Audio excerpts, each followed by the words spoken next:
আসসালামু আলাইকুম। আশা করি সবাই খুব ভালো আছেন। আজকে আমরা তৃতীয় অধ্যায় শুরু করব, এস্টিমেশন টু চ্যাপ্টার 3। এই অধ্যায় থেকে আমাদের পরীক্ষায় প্রায় সবসময়ই একটি রচনামূলক প্রশ্ন থাকেই, গাণিতিক সমস্যাবলী। সেজন্য খুব ভালোভাবে মনোযোগ সহকারে এই অধ্যায়টি করতে হবে। তার আগে বলে নেই, এই অধ্যায়টি করতে গেলে আপনার দ্বিতীয় অধ্যায় অবশ্যই করতে হবে। তাই আগে দ্বিতীয় অধ্যায়টি সম্পূর্ণ ক্লাসটি করেন, এরপর এই ক্লাসটি করেন। দ্বিতীয় অধ্যায়ের ভিডিও অলরেডি দেওয়া আছে, ওইটা দেখে করতে পারেন। আমরা কিন্তু প্রত্যেকটা অধ্যায় এমনভাবে করিয়েছি, কোনো বেসিক লাগে নাই।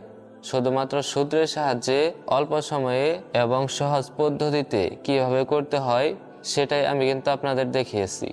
আজকেও আমরা শুধুমাত্র সূত্রের মাধ্যমে কোনো বেসিক ছাড়া এই অধ্যায়ের গাণিতিক সমস্যাবলী সমাধান করব। দেখেন ভাই, এই অধ্যায়েও অনেকগুলো সূত্র দরকার। মানে এই অধ্যায় বলতে গেলে এই অধ্যায়ে সবচেয়ে বেশি সূত্র লাগে। এখানে দেখেন আমি সূত্রগুলো দেখিয়ে দিয়েছি। 8টি সূত্র আছে, এগুলো প্রথমে আপনারা নোট করবেন, এরপর এগুলো শিখে তারপর ভিডিওটি প্লে করবেন, তাহলে আপনাদের জন্য আরো সহজ হবে বুঝতে। দেখেন ভাই, আমি অসুস্থ, তারপরে আমি ভিডিওটি তৈরি করতেছি এই জন্য যে আপনাদের সাহায্য হবে আর আমার ভালো লাগে। এই দুইটাকে সাথে নিয়ে আজকের ভিডিও শুরু করতেছি। দেখতে পাচ্ছেন আমার হাতের এই জায়গাটা একটু সমস্যা। আমি মেডিকেলে গিয়েছিলাম, সেখানে একটা পরীক্ষা দিয়েছিল FNAC। মানে আল্লাহ তাআলা আমার সমস্যা দিচ্ছেন বলতে গেলে অনেক বড় সমস্যায়। সবার কাছে দোয়া চাই আল্লাহ তাআলা যেন আমাকে ঔষধের মাধ্যমে সুস্থতা দান করেন। এখানে প্রথমে সূত্রগুলো পড়ে নেবেন। দেখেন এখানে 2টি সমস্যা লিখে রেখেছি। আসলে এই 2টি যদি পারেন এই অধ্যায় সম্পূর্ণ আপনার শেষ হবে। তাই চেষ্টা করব খুব সহজ নিয়মেই করানোর। আপনারা ভিডিওটি টেনে টেনে দেখবেন না, খুব ভালোভাবে শুরু থেকে শেষ পর্যন্ত দেখেন। প্রথমে এই সমস্যাটা সমাধান করব, এরপর দ্বিতীয় সমস্যা। আমাদের প্রথম কাজ কি, কোনো প্রশ্ন মানে কোনো ম্যাথ সমাধান করতে হলে প্রথমে দেখতে হবে প্রশ্নে কি কি দেওয়া আছে, সেগুলো আমরা লিখে নিব আগে। এখানে দেখেন আমি লিখে নিয়েছি, তারপরে আবারও একটু পরে পরে দেখিয়ে দিচ্ছি। এখানে দেওয়া আছে একটি 3 ফেজ 4 পোল স্টার সংযুক্ত অল্টারনেটরের আর্মেচারে 96টি স্লট আছে। প্রতি স্লটে কন্ডাক্টর সংখ্যা 4 মানে 8 এবং গতিবেগ 1500 RPM। ওই অল্টারনেটরের প্রতি পোলে ফ্লাক্স 0.25 ওয়েবার এবং কয়েলের স্প্যান 1 হতে 20 হলে ফেজ ও লাইন ভোল্টেজ নির্ণয় করো। এখানে কি পেলাম, কি কি দেওয়া আছে, ফেজ দেওয়া আছে 3, লিখেছি ফেজ 3।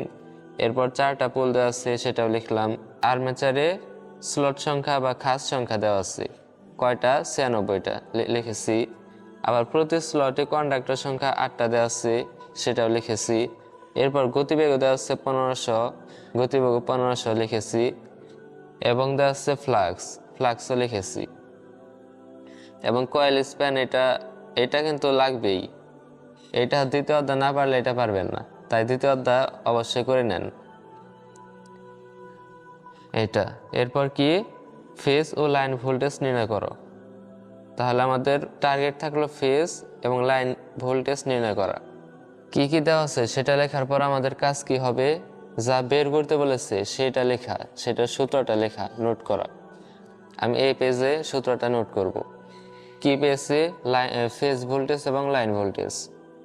দেখেন আমাদের স্টার সংযোগে বলেছিল, স্টারে আমরা জানি লাইন ভোল্টেজ EL সমান √3 EP। EP মানে কি, ফেজ ভোল্টেজ। তাহলে দেখেন আমরা যদি ফেজ ভোল্টেজ বের করতে পারি তাহলে কিন্তু লাইন ভোল্টেজ মানে একদমই পাওয়া যাচ্ছি, শুধু মান বসিয়ে দেব। তাহলে আমরা ফেজ ভোল্টেজটা আগে বের করব। এখন ফেজ ভোল্টেজের সূত্রটা কি, আমরা জানি EP সমান 4.44 T KD এবং KP, এগুলো আমাদের সূত্র। এটা হচ্ছে আমাদের ফেজ ভোল্টেজ নির্ণয়ের সূত্র। এখানে আমাদের দেখার বিষয় হচ্ছে কি কি মান দেওয়া আছে আর কি কি দেওয়া নেই। দেখেন তো ভাই 4.44 এটা তো কনস্ট্যান্ট, কোনো পরিবর্তন হবে না। এরপর কি আছে ফ্লাক্স, এরপর আমাদের মান লাগবে ফ্রিকোয়েন্সি, এরপর টার্ন সংখ্যা টি, এরপর কেপি মানে এই যে কেপি কেডি এই দুইটা বের করতে কিন্তু দ্বিতীয় অধ্যায়ের প্রয়োজন, কারণ খুব পরিষ্কারভাবে আমি বুঝিয়েছি কিভাবে পিচ ফ্যাক্টর কেপি এবং ডিস্ট্রিবিউশন ফ্যাক্টর কেডি বের করতে হয়। তাহলে অবশ্যই দ্বিতীয় অধ্যায় আপনারা করবেন। এটা এই ভিডিওতে বিস্তৃতভাবে বোঝানো সম্ভব না, কারণ ভিডিওটি অনেক লং হয়ে যাবে। দেখেন আমাদের মান লাগতেছে 5 কিন্তু আমরা পেয়ে গেছি, দেয়া আছে আগে থেকে, তাহলে এটা আমরা পেয়ে গেছি। এরপর কি ফ্রিকোয়েন্সি, ফ্রিকোয়েন্সি কিন্তু আমরা পাই নাই, তাহলে এই ফ্রিকোয়েন্সিটাই বের করব। আমরা কিন্তু প্রথম অধ্যায়ে মানে একটা সূত্র পড়েছি, n সমান 120 f ভাগ p। এখান থেকে ফ্রিকোয়েন্সি বের করতে পারি না। ফ্রিকোয়েন্সি সমান কি লেখা যায়, f সমান n ভাগ 120 ইন্টু p, এটা কিন্তু লেখা যায় f সমান। এটা যদি লেখা যায় তাহলে আমাদের দেখতে হবে ফ্রিকোয়েন্সি বের করার জন্য n এর মান লাগতেছে, p এর মান লাগতেছে। n এর মানও আমাদের আছে, আবার p এর মানও আছে। p মানে কি পুল সংখ্যা, তাহলে সরাসরি মান বসিয়ে দেই।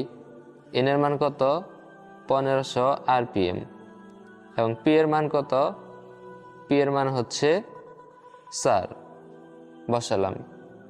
এখন যদি আমরা ক্যালকুলেশন করি, এখানে একটু ভুল হয়েছে, পিটা তো উপরে চলে যাবে, তাহলে এখানে 4 বসালাম। এটা যদি ক্যালকুলেশন করা হয় আমরা পাই 50।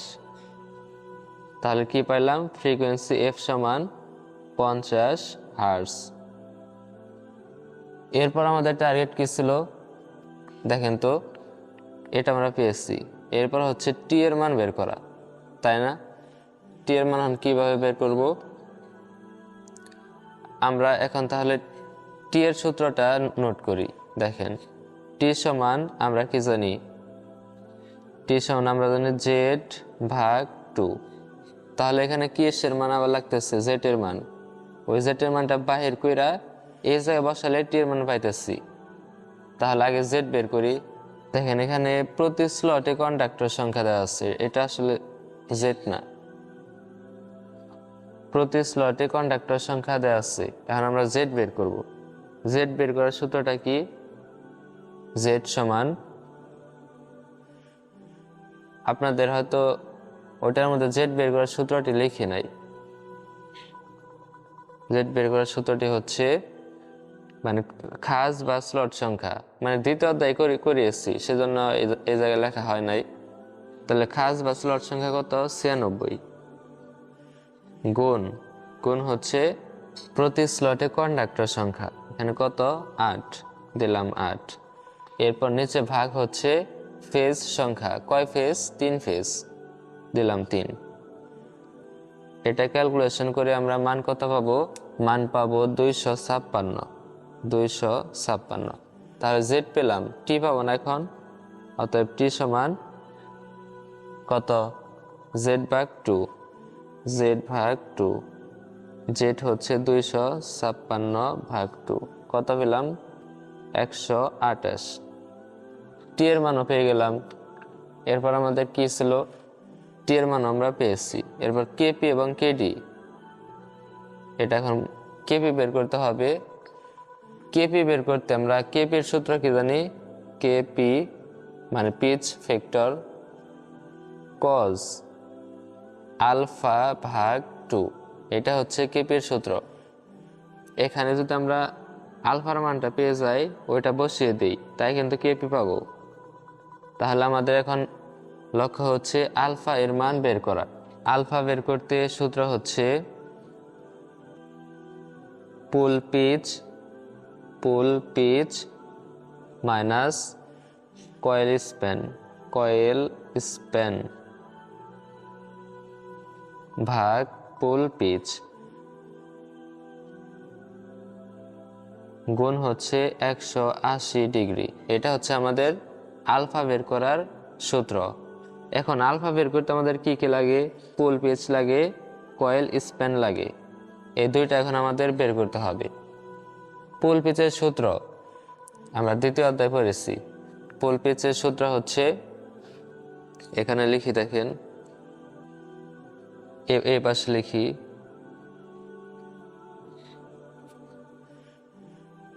পুল পিচ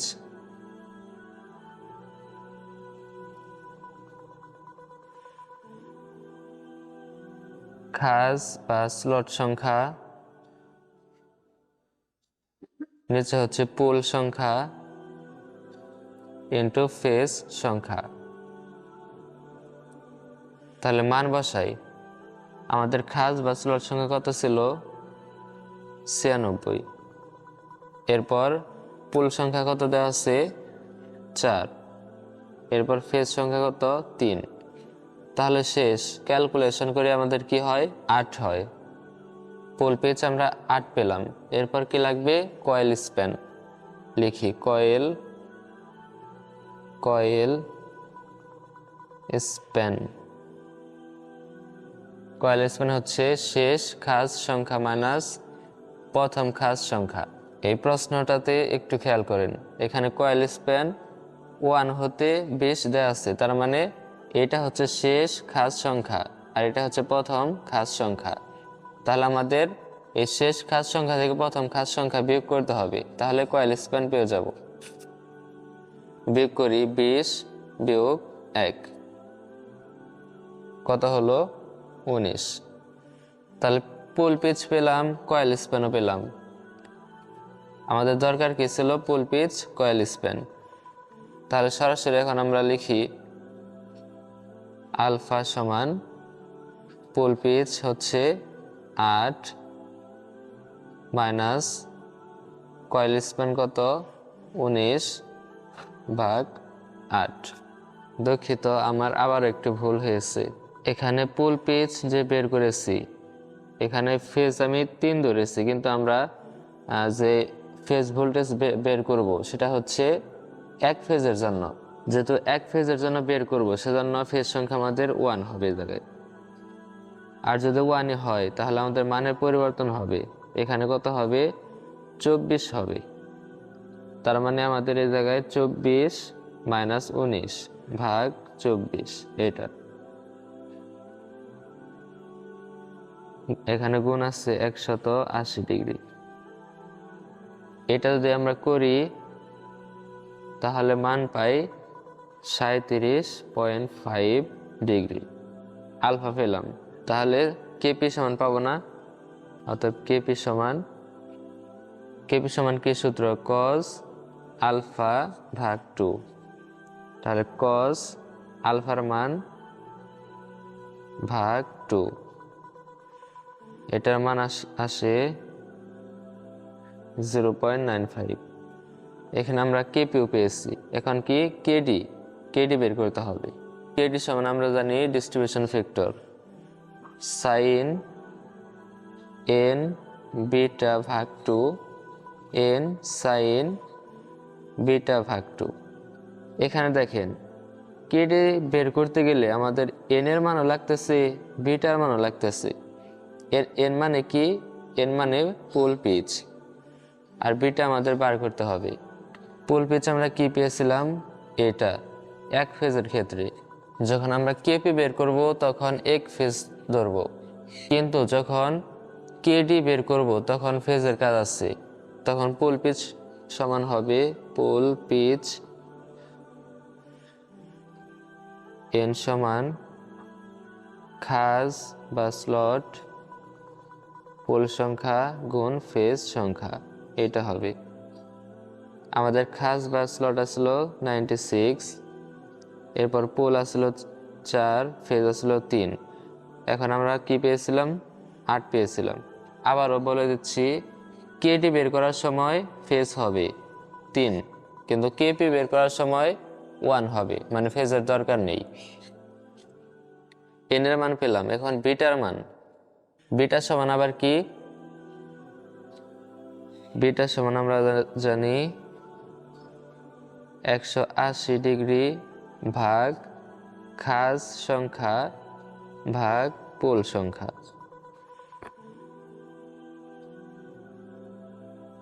এখানে আমরা মান বসিয়ে দিই। 180 ডিগ্রি, খাস হচ্ছে 96, আর পোল সংখ্যা কত? 4। এটা ক্যালকুলেশন করলে আমাদের মান কত আসবে? যদি ক্যালকুলেশন করা হয় আমাদের মান আসবে 7.5 ডিগ্রি। তাহলে আমাদের টার্গেট কিন্তু পূরণ হয়ে গেছে। এন এর মানও পেয়েছি, বিটার মানও পেয়েছি। এখন আমরা লিখব অতএব কেডি সমান, সূত্রটাকে লিখে নিই, সাইন এন বিটা ভাগ 2, এন সাইন বিটা ভাগ 2। এখন শুধু মানগুলো বসিয়ে দেব। এই পাশে করি, সাইন এন এর মান কত পেয়েছি? 8, বিটার মান কত পেলাম? 7.5 ভাগ 2, এন এর মান পেলাম 8, সাইন বিটার মান 7.5 ভাগ 2। এখন এটা যদি ক্যালকুলেটরে ক্যালকুলেশন করি আমরা মান পাই 0.96। এটা আমাদের কেডি। তাহলে আমরা কেডিও পেলাম। তার মানে কি এই সূত্রে যা যা লাগবে সবগুলো আমাদের বের করা শেষ। এখন আমরা লিখতে পারি না ফেজ ভোল্টেজ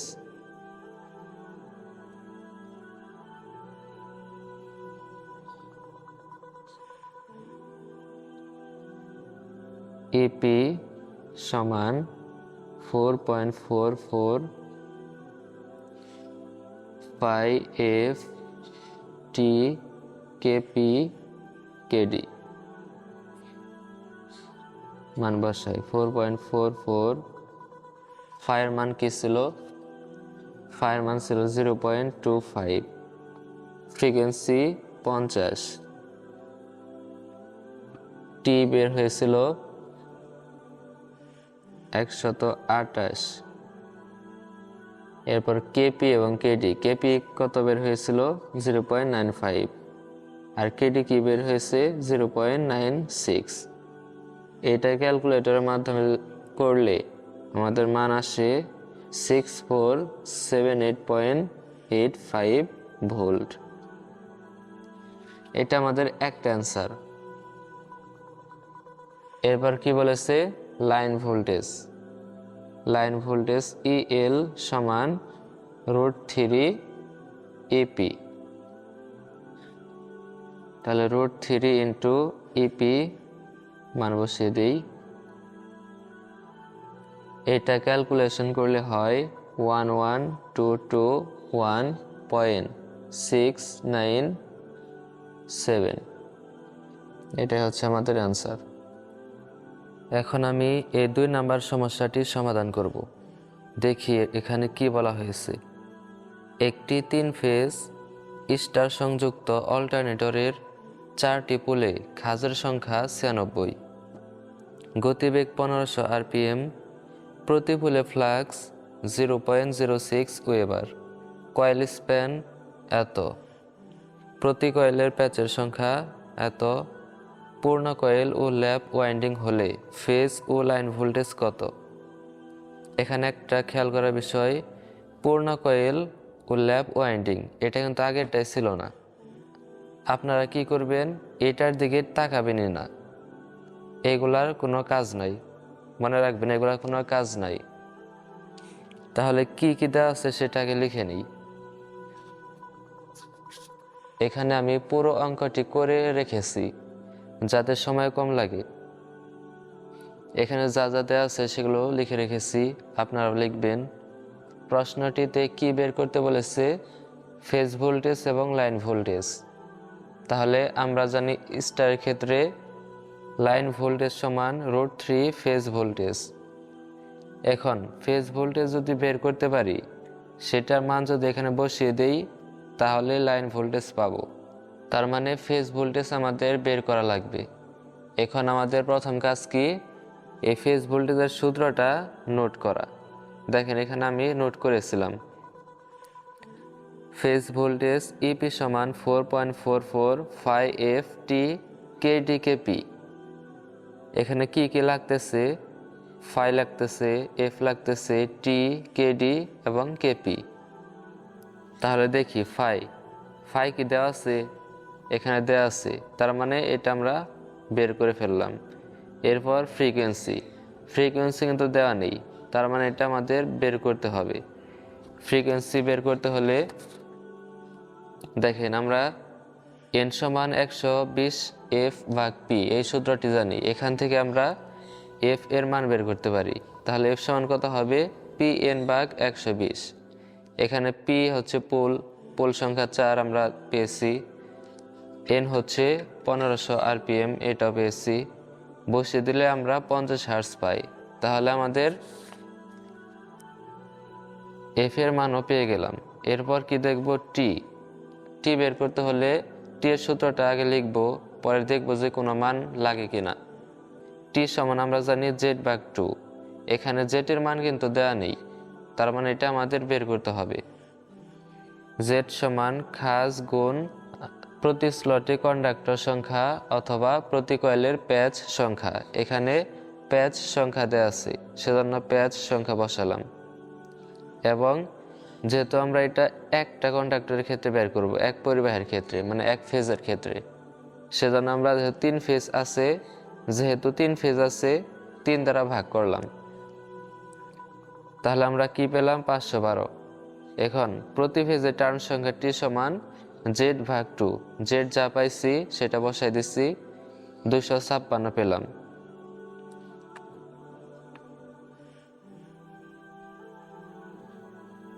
এখন আমাদের কি লাগে? কেপি লাগে। তাহলে কেপির সূত্রটা আগে লিখি। কেপি সমান আমরা কি জানি? কস আলফা ভাগ 2। আলফা এর মান কি দেওয়া আছে? দেওয়া নাই, তার মানে আলফা আগে বের করতে হবে। আবার আলফা সমান আবার আরো একটা সূত্র আছে, pole pitch minus coil span ভাগ পোল পিচ গুণ 180 ডিগ্রি। তাহলে আমাদের পোল পিচ লাগতেছে, কয়েল স্প্যান লাগতেছে, এই দুইটা আগে বের করি।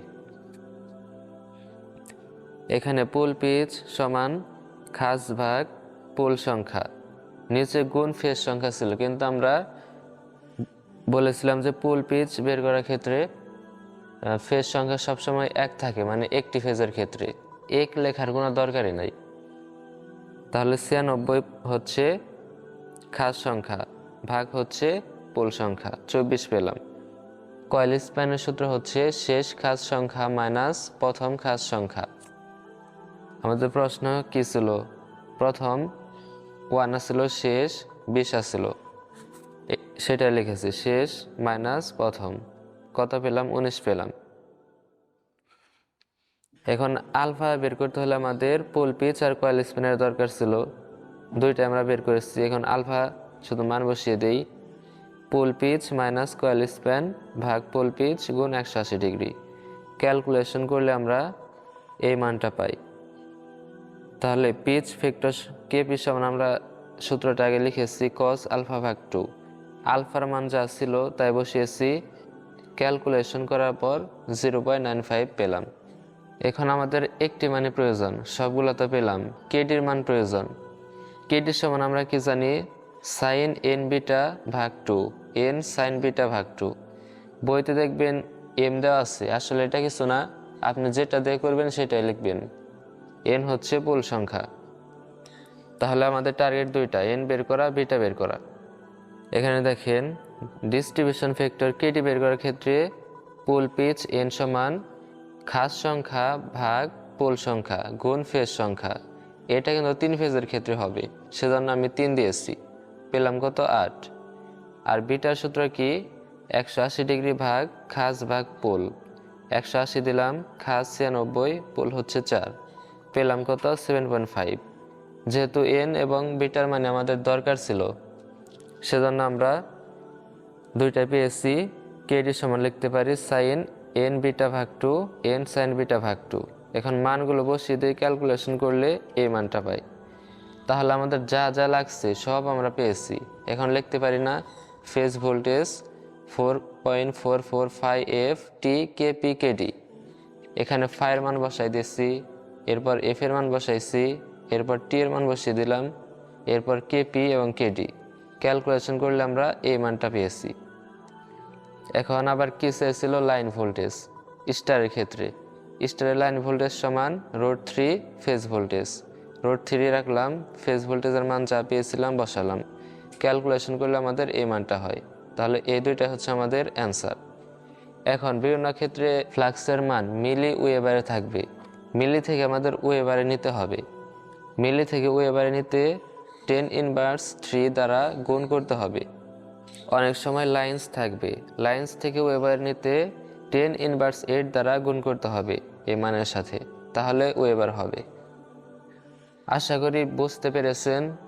যদিও না বুঝে থাকেন তাহলে আবার ভিডিওটি প্লে করবেন। আপনাদের পরবর্তী চ্যাপ্টার ভিডিওগুলো আসবে ইনশাআল্লাহ।